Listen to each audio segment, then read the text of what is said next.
मैं कुछ नहीं कहूँगा, कुछ नहीं बताऊंगा अपने बेटे को, मुझे माफ कर दे। क्यों बुड्ढे, इसी मनु जबान से अपने बेटे को सब बताने वाला था ना। आज तेरी यही मनु जबान मैं जला के दिखाऊंगी, समझ आई तेरे को? बहू मुझे माफ कर दे, मैं अपने बेटे को कुछ नहीं बताऊंगा। तू मुझ पे इतना अत्याचार करती है। दीदी, इस बुड्ढे की बात पे ना विश्वास मत करो, ये बुड्ढा बहुत चालाक है। इससे मौका मिलेगा ना, ये अपने बेटे को सब बता देगा, है ना बुड्ढे? सुन बुड्ढे, हम लोगों को ना बहुत भूख लगी है, जाके खाना बना। यहाँ पे टाइम पास मत कर हमारे साथ, चलो। मनीषा, बेटा, तेरी बहू ने मेरा क्या हाल कर दिया। मैं देश की सेवा करने क्या चला गया, तुमने मेरे पापा का ये हाल कर दिया। मैंने तुम शादी से पहले क्या मांगा था कि मेरे पापा का मेरे अलावा कोई नहीं है, और तुमने मेरे पापा को टॉर्चर करा, अत्याचार करा।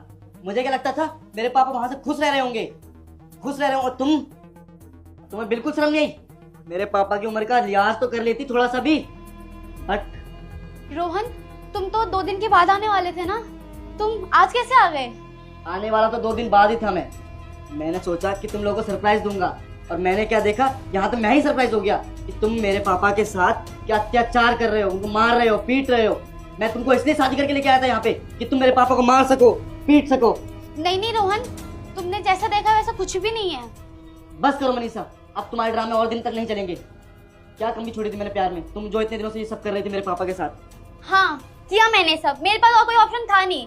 तुम तो अपने जॉब से देखने से पहले बड़े बड़े सेलिब्रिटीज को तो सब लोग लाइक करते हैं। आज देखता हूँ कौन कौन अपनी माँ के लिए लाइक करके चैनल को सब्सक्राइब करके कमेंट में यह वाला इमोजी सेंड करता है। पे चले जाते हो और मुझे इस बुड्ढे के साथ छोड़ जाते हो। तुम्हें तो इस बुड्ढे की फिक्र है, मेरी फिक्र तो है नहीं। तुम तो बॉर्डर पे चले जाते हो और इस बुड्ढे का ख्याल मुझे रखना पड़ता है।